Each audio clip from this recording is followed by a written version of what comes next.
I want to share with you my second spiritual awakening and how it happened for me.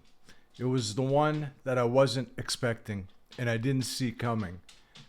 Luckily, I was aware enough that I saw the signs, the desolation of abomination happening before my eyes, and I recognized that something was taking place within me. Something was happening within me. And I want to use what I saved here because I've collected about 7 years worth of material and turned it into 7 books of around 30,000 words each. Or you could equate that, if you're looking at a full length novel, to like maybe 2.5 books. But I took my time in piecing it together, all the dreams, all the visions, all the revelations, all of my experiences from the Bible, and documented it and kept it here on my iPhone. My first spiritual awakening, I did the same thing. We didn't have iPhones back in the 1990s. We didn't start working our way to cell phones until late 1990s. I mean, cell phones were around, but they weren't a popular thing, right? And so I always wrote everything down. And I couldn't handle the persecution. And everything that I wrote down for about 4 years, I threw in a big burn barrel, took a match, set fire to it, and let it all go up in flames.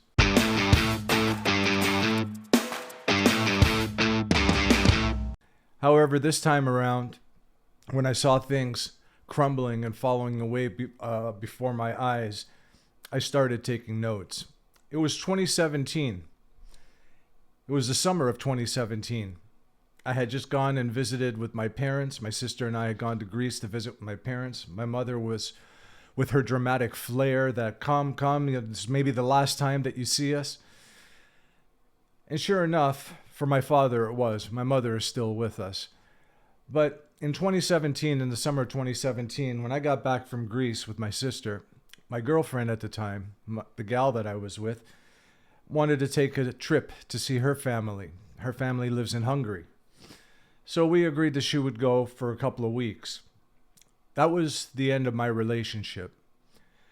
And I saw it coming, as I said. The abomination of desolation is to watch things in your world kind of dissolve and have no more meaning. And all of a sudden, what was meaningful, you're wondering, what's happening to me? What's going on? Everything is just disappearing. And that is that abomination. It has to disappear. It has to vacate. It has to become desolate in order for you to become the person that you truly are. However, I didn't understand that I was undergoing another spiritual awakening, the second coming, the second and final one for me, because the revelations and the experiences and the growth that came with it were unlike the very first one. They were very traumatic and very devastating, and also condemning from a different person's perspective on me, and the same persecution I faced in the first one. However, there was an internal growth that was happening that was unlike the first one. The first one I recognized was a sign, and it was a sign of greater things to come. One of these things that led to the separation of this gal and myself, there was a dream I had. And in this dream, I found myself in a mountain. I was with her, and it was green grass, miles and miles around us, beautiful, lush forestry, and a perfect drawn, HD colored sunlight above us. It was absolutely perfect. And I saw her standing on this hill in this kind of pasture, meadow-like environment, and she had this golden fish in her hand. And she threw away the fish, and she ran down the hill and ran up another hill into a cave and locked herself in the cave. When I saw that dream, I knew I didn't want to face it, but I knew something was going on with my life. There is a change, and a very horrible change about to happen in my life. I told the dream to the girl that I was with at the time. She said it was nothing, absolutely nothing. On July 26th, she decided to go down and visit with her sister. And I had this feeling that she wasn't coming back. Now, Had I ignored that feeling, but I had no idea of how to ignore the feeling, I had no idea of how to deal with it. I still had spiritual glimpses up to that point, but they weren't enough to help me. I wasn't strong enough, even though I had 2 or 3 or 4 along the way, to help me. And one of those was journaling. And I thought I could journal her back into my life. I'm telling you guys this right now. When something is gone from your life, it is gone for a reason. Let it go. Just let it go. Anyways, I thought she'd be coming back in 2 weeks. When their 2 weeks were almost up, she called and said that she's not coming back. She's done with the relationship. She doesn't want to carry on any further. I thought it was a rather cowardly way of handling it, but I understood. It took me a long time to release the anger and the disappointment and the betrayal. But at the same time, I realized it was only me disappointing me, only me being angry at myself. And it was only a reflection of betrayal, me betraying myself. Everyone is a reflection of myself. So she was a reflection of myself, and she was that reflection of myself that had to vacate, that had to become desolate. That was that part of that abomination of myself that had to fall away as everything outside of me started crumbling and falling away and vacating. I started having dreams probably around September of 2017, and I saw her father, and her father came to me twice. Now, when she left me, she was 41 years old. I was 52 years old. There was an 11-year difference between us. She was 41 years old. Her father passed away when she was 15 years old. So I never met her father. I didn't know her father except from the pictures she had shown me that she had of him. And she constantly referred to him because women need that masculine figure in their life. And this masculine figure, her father, was very, very important to her. And although she was 41 years old, when she lost him at 15 years old, that stayed with her. There wasn't a father figure. She didn't realize, and I hope that she has realized it now, that she needs to become the father figure as we all mature and grow spiritually into the Father. She has to become that father figure. She has to be Mary Magdalene in the book of Thomas, and Jesus will transform her and convert her that she become a man. And basically in the book of Thomas, what that's telling you is you have to unite. There has to be a marriage between the masculine and the feminine. So the masculine and the feminine had to unite. That is the great marriage and bridegroom message in the Bible. That masculine and feminine aspect of ourselves, because we are not a gender. And I can't stress this enough, but it's also very hard to hear. We are neither male nor female. But in this world, we are identified as male and female, but we still have to connect the masculine and the feminine together and make it one. So it is important for a woman to have a father figure, a masculine figure in their life. And it's understandable if a woman loses their father at an early age in her life that she would long for that father figure. I started seeing her father approach me. And at the time, we were working on a barn and converting it into a kind of rustic cabin look so that if we had friends come up or visitors or whatnot, there was a place for them to stay. That whole thing went to hell, and we abandoned it when she left. I abandoned it anyways. But prior to her leaving, her father being a carpenter, and the carpenter is a representation of God and Jesus Christ, but her father being a carpenter in this world appeared to me in a dream and showed me how to make a door with a heart on it and how to construct it and make it, and that would get her back. I am telling you right now, when something is set in stone, do not chase it and do not try to bring it back. In this dream, because of seeing this, I revealed the dream to her and told her about it, and I feel I may have pushed her even further away because she kept being sarcastic with me after that and saying, oh, you know what, tonight when you go to sleep, go and dream about my father.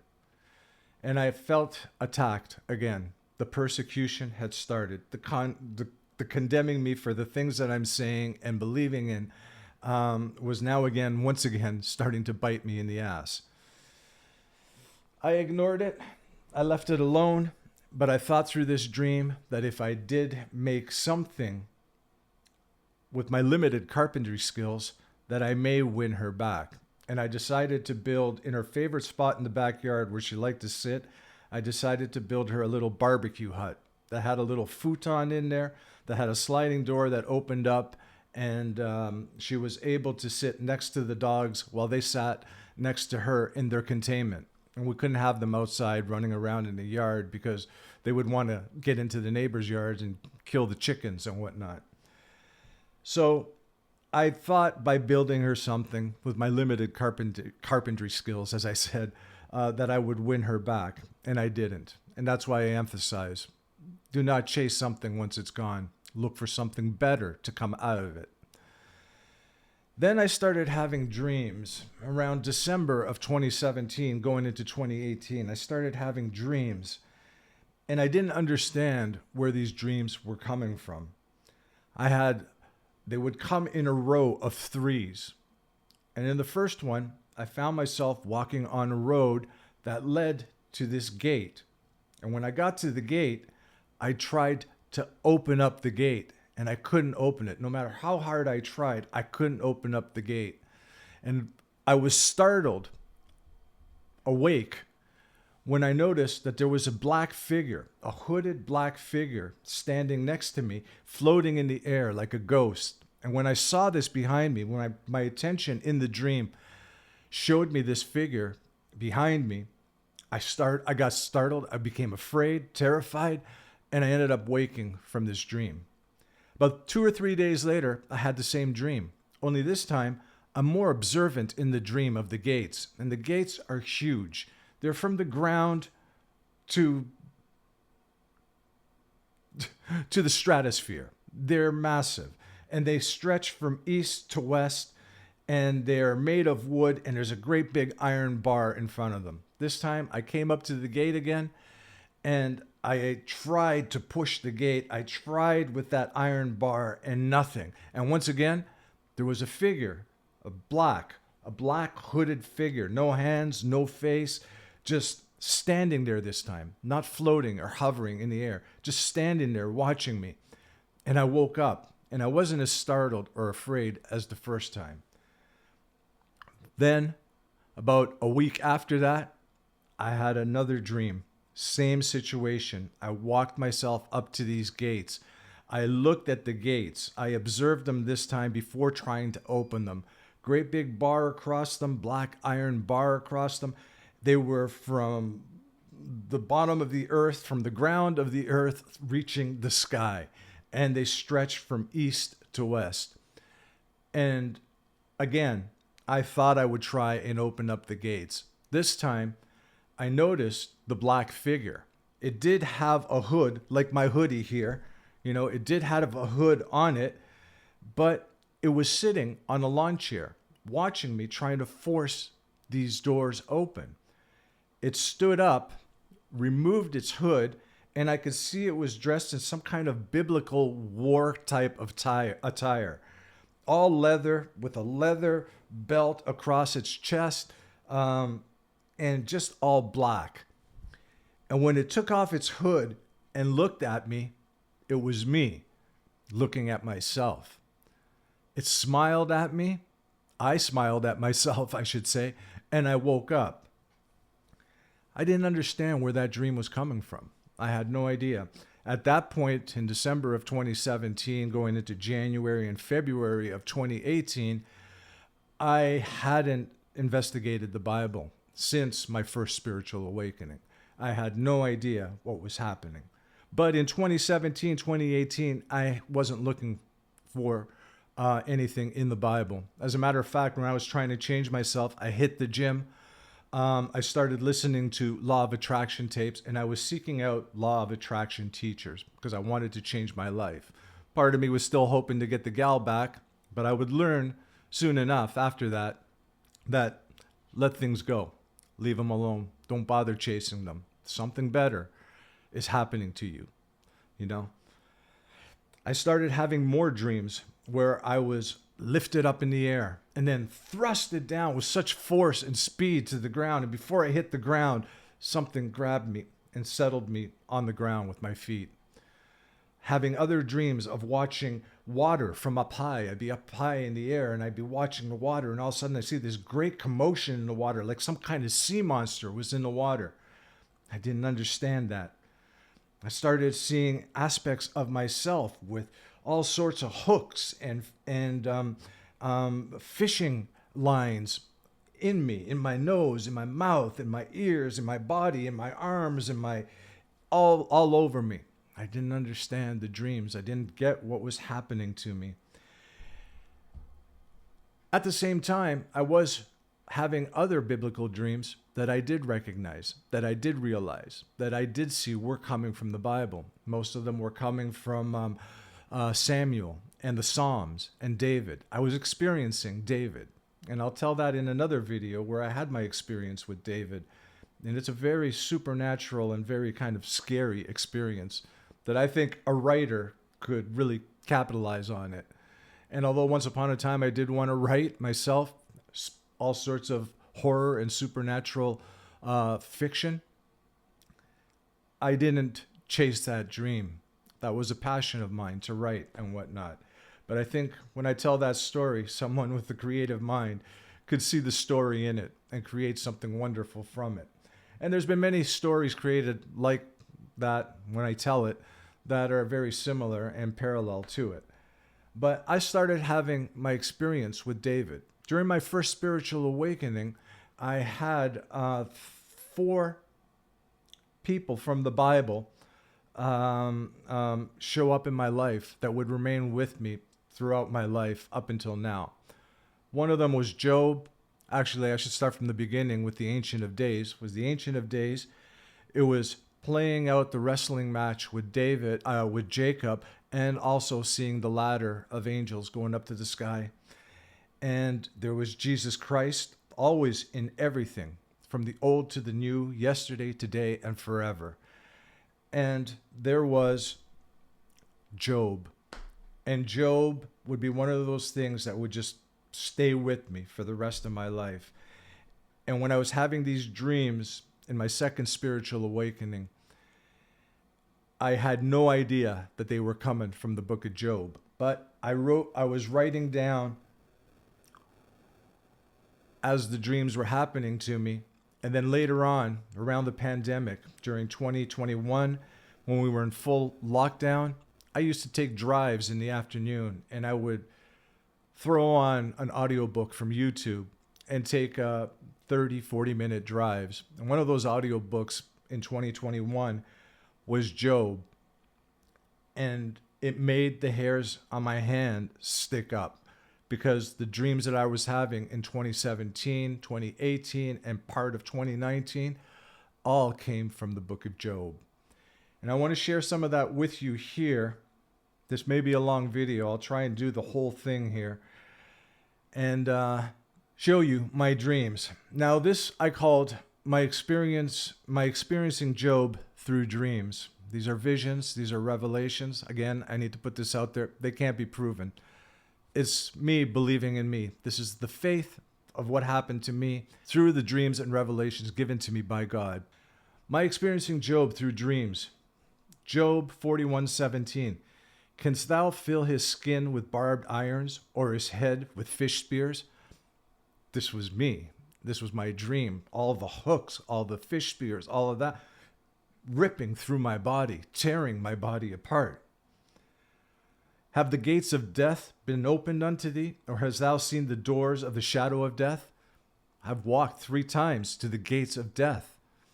And the shadow, the dark figure, the hooded dark figure that revealed itself to only be me, was there at the gates. Oh, that I were as in months past, as in the days when God preserved me, when his candle shined upon my head, and when by his light I walked through darkness. This was me, having the dream of walking in pitch black darkness, a black that I don't think exists as a color, but there was always a candle in my hand lighting the way. Job 30, verse 22. Thou liftest me up to the wind. Thou castest me to ride upon it, and dissolvest my substance. That was me being lifted up to the sky, and being thrusted down into the ground. Jeremiah 25:20. And all the mingled people, and all the kings of the land of Uz. This is where I first saw in the Old Testament that there was people who actually used the book of Job, who actually understood the book of Job and made a reference to it as a state that certain people passed through and walked through. Deuteronomy 28:35. The Lord shall smite thee in the knees and the legs, and a sore batch that cannot be healed, from the sole of thy foot unto the top of thy head. This again relates to how Job was afflicted and the boils and the sores that he went through. Some say that Moses is the author of the book of Job. I kind of disagree when you compare the writing styles. They're two different writing styles. And secondly, I disagree because the author is mentioned in the book of Job. And I'll get to that in another time. Job 9:3. Yet shalt thou plunge me in the ditch, and mine own clothes shall abhor me. These three dreams that I had leading up to the gate that I tried to push open, where the shadow of death was there, revealing itself as me, always started with me walking in a ditch, usually in a ditch of water, and I was up to my ankles in water. And this verse just spoke to me of that travel to those gates in my dream. Job 10:15. If I be wicked, woe unto me. And if I be righteous, yet will I not lift up my head. I am full of confusion. Therefore see thou my affliction. That was me between 2017, the end of 2017, December 2017, until about September of 2019. Confused by all these revelations, these visions that I was experiencing. Confused about what was happening to me. Full of confusion, not having any answers. I hadn't even read the book of Job since 1999, and I hadn't seen it yet. Job 10:20, a land of darkness as darkness itself, and of the shadow of death, without any order, and where the light is as darkness. Again, a reference to the shadow of death and the climate and the environment that I saw in my dream. Job 41:1. Canst thou draw out Leviathan with a hook, or his tongue with a cord, which thou lettest down? Again, the hook, the Leviathan, it all pointed to Job. Job 9:17. For he breaketh me with a tempest, and multiplieth my wounds without cause. I felt like I was being torn apart during this period of my life. I felt that I was being ripped to shreds. Even seeing the spears and the hooks and everything kind of destroying me and destroying my body. And that is what happens during your second spiritual awakening. God will completely break you down, completely destroy you in order to build you up better, newer, more improved than ever before. That is just an example of some of my dreams that led to my second spiritual awakening. What I recorded after that is Job, the testimony of Jesus Christ. That's what I titled it. And I cross-referenced everything in the New Testament of Jesus Christ with whatever I could find of Job and a couple of parts of the Old Testament. And I also used some of the New Testament, the writings of Paul and Book of Acts. But this is a cross-reference of Job and the New Testament, where Job is and how you can see Jesus Christ in the New Testament. But I'm running out of time, and I think I'll do this in part 2. I just wanted to share how my second spiritual awakening happened for me. It did come through a traumatic event. I had foresight and foreknowledge of this traumatic event. However, I'm not psychic. I'm not gifted that way to understand what these signs are and what these dreams are. God only knows. When I have them, I leave them alone, and I know that they will present themselves somewhere down the road. And some of them take a long time, like Job. I was having these experiences from December of 2017 until almost September of 2019. And I was reading everything in the Bible but the book of Job at the time. And I hadn't even looked at the book of Job since 1999, my first spiritual awakening. There's a couple of things in this video, if you pay close attention to, that I mentioned that you may be curious about. If you are curious about what I have to say and if I can prove it or whatnot, leave a comment down below. And I'm not boasting by saying this, but what I am saying is that it is important that you read carefully, that you understand that the Bible is no different than any other written book out there, but it's written in such a way that it helps you grow, mature, and it helps you understand your spiritual nature, your divinity, and your immortality. It is not a book about salvation as the preachers tell you from the pulpit, but it is a book of how to save yourself, how your own right hand, to quote Job, can save you, how your own right hand can save you. It is a book all about that. The allegories and the parables in it are fabulous and out of this world. And the experiences you will have through it will strengthen you and build you up to what you truly are, greater than the you that you are in the world. This is T-Talk. This is Nick. Thanks for joining me. I'll see you next time.